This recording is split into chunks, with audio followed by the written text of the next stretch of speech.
Kaya ito alamin natin, Kuya Robin, paano po ba inamin ng Iglesia Katolika na yung pangalan nila, pangalan ng simbahan nilang Iglesia Katolika, Apostolika Romana, ay hindi po galing sa Panginoong Jesucristo? At ano po ang kanilang pagmamatuwid tungkol sa bagay na yan? Basahin po natin, yan yung aklat na pinapakita po ninyo na pinamagatang ang Iglesia ni Cristo at iba't ibang sektang protestante, na yan po ay sinulat ni Juan Trinidad, na isang paring Hiswita. Sa pahina 25, ganito pong mababasa natin. Hindi galing kay Jesus ang pangalang Iglesia Katolika Apostolika Romana.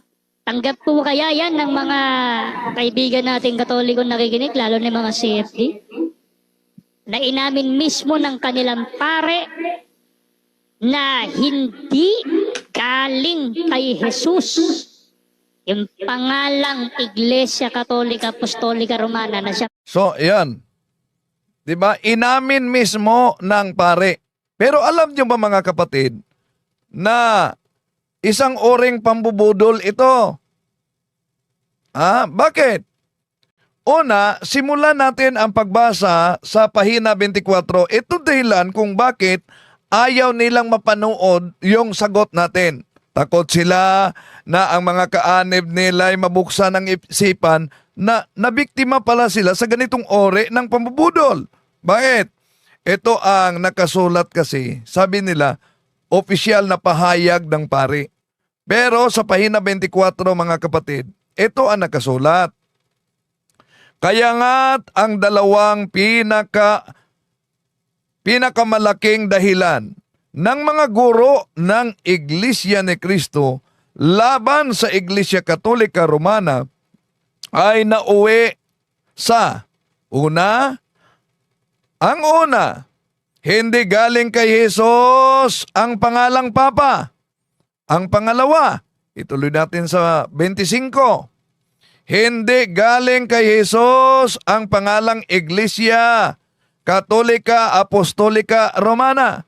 Ngunit gaya ng sabi nga English, eros by any other name will be sweet still. Hindi ang pangalan ang dapat pagtalunan kundi ang katotohanan. Galing kay Jesus ang tungkulin ng Papa.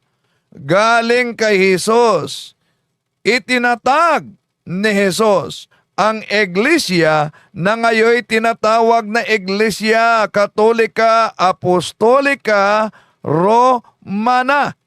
So, napansin niyo mga kapatid, kung ano ang ginawa nitong mga ngaral sa INC o defender daw sila ng INC, na ang kotisyon ng pare gustong ipalitaw nila na opisyal na pahayag ni Father Juan Trinidad, pero kung may kopya kayo kahit sinong mga kaanib nila, ito pala ay kotisyon ni Father Juan Trinidad sa mga tindig ng ministro ng INC, pero sinagot. Kaya, ang paraang ginagamit nila ay malinaw na hindi makadiyos talaga. Bakit hindi makadiyos? Dahil pinalabas nila na doktrina ang hindi naman doktrina. Alam naman sa mga nagbasa, lalo na sa mga ministro ni Manalo, na yon ay hindi opisyal na pahayag ng pare, kundi pahayag ng kanilang mga ministro at sinagot ng pare.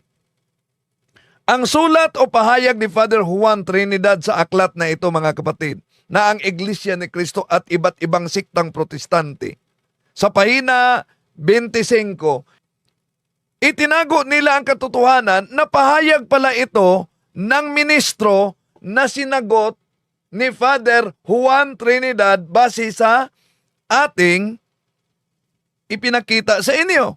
Ano sa palagay ninyo? Di ba? Napakalaking kamalian na palabasin bilang ito'y isang doktrina ng buong simbahang Katoliko, ang kotisyon na pinutol nila.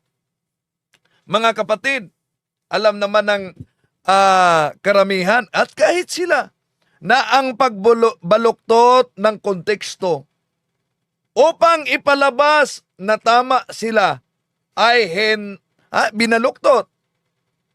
Ginamit ang kapital ng kasinungalingan para lang ipalabas na tama sila. Hindi yan gawa ng Diyos. Dahil ang Diyos ay Diyos ng katotohanan, hindi Diyos ng panlilingla. Gaya sa mabasa natin sa Juan Kapitulo 8:44. Alam naman natin sino ang ama ng kasinungalingan. Ang diablo. Sa Tito Kapitulo 1, versikulo 2, Diyos ay hindi nagsisinungaling. So dahil may nilabag sa prinsipyo sila. Ano yung prinsipyo? Honesty and doctrine. Nilabag nila ang prinsipyo yan. Matagal na nila itong ginagamit. So anumang relihiyon mga kapatid na kumukuha ng hindi opisyal na pahayag, lalo na pinuputo lang na alam naman nila na kotisyon yan galing sa ministro at ipalabas nilang doktrina opisyal, pinatunayan ng paring Katoliko, gamit para siraan ang pananampalatayang Katoliko. So, yan. Hindi talaga makatarungan ang ginawa nila at hindi patas at hindi makadiyos. Ito'y labag sa nakasulat sa Biblia. Tingnan niyo ang Proverbs chapter 19 verse 5. Ang sinungaling na saksi ay hindi makakaligtas. Naku, delikado. Idagdag din ang Roma Kapitulo 13, versikulo 9 hanggang 10. Na ang sabi ni San Pablo, ang pag-ibig ay hindi gumagawa ng masama sa kapwa.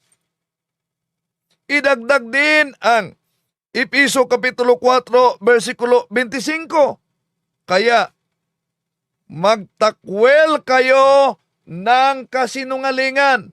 Tinakwel ba nila ang kasinungalingan? Sa mga debate at sa kanilang mga pagtalakay, nagamit ang mga aklat na Katoliko na pinagputol-putol na matagal na nilang modus mga kapatid, nagiging kasanayan na ng INC na gamitin ang pahayag ni Father Juan Trinidad, isang paring Jesuita, para palabasin na opisyal na doktrina ng simbahang Katoliko, inaamin, hindi galing kay Kristo ang simbahang Katoliko. Alam naman nila na ito'y pahayag ng ministro ni Felix Manalo kasama nila. Alam nila na sinipi lang ito, kotisyon lang ni Father Juan Trinidad at sinagot ng pare. Ngunit, pinutol nila at ipinakita nila na parang opisyal na aral sa simbahang Katoliko. Ang gawaing iyon, mga kapatid, ay hindi talaga makadiyos. Hindi ito ayon sa katotohanan. Hindi ito ayon sa pag-ibig ng Diyos at hindi ayon sa integridad na hinihingi ng Diyos mismo. Imagine, inaamin daw. Oh, pero kung sisilipin natin mga kapatid, napakalinaw. Tinago nila kung ano talaga ang konteksto. Kaya sinabi natin, hindi makadiyos ang maling representasyon o pagpalabas sa impormasyon kahit na sa pananaw ng moralidad. Yung pagtago o pagmanipula ng konteksto. Yung pagpapakita ng hindi opisyal bilang opisyal. Yung pagbibigay ng maling impresyon o pangsiraan ang Santa Iglesia Katolika Apostolika Romana. So anong masasabi ninyo sa ginawa nila gamit itong aklat na ito mga kapatid? Ang ginawa nila hindi talaga makadiyos dahil labag yan sa katotohanan, lalo nang labag sa katarungan. Di nila mapasinungalingan ang katotohanan na tinatalakay natin. Dahil yun palang mga pawang ginagawa nila mula pa noon ay isang modus lang.